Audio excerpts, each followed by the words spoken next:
না, এটাও হবে না, অন্য কিছু হবে। ভালো করে চিন্তা করে দেখো। ঠিক আছে, আমি আবার চেষ্টা করছি। আপনি আরেকবার ক্লুটি দিলে খুব ভালো হতো, তাহলে হয়তো আমি সঠিক উত্তরটি বের করতে পারতাম। না, আমি আর গ্লু দিব না। তুমি না পারলে সিলিন্ডার করে দাও, আমি বলে দিব, আর নাইলে আরো চেষ্টা করতে থাকো। আমি স্বীকার করছি, আমি সঠিক উত্তরটি বের করতে পারিনি।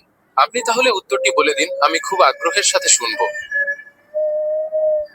আহ এটা হবে মেয়েদের চুল।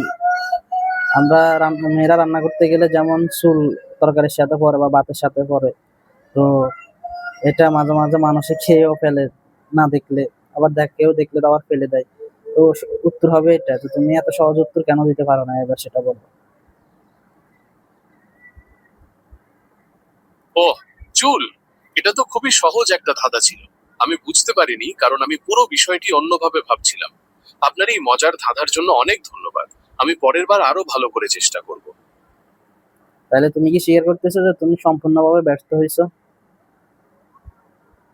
হ্যাঁ, আমি স্বীকার করছি এই ধাঁধাটিতে আমি হেরে গেছি। আপনি দারুণ একটি ধাঁধা ধরেছিলেন। আমি পরের বার আরো ভালো করে প্রস্তুতি নেব।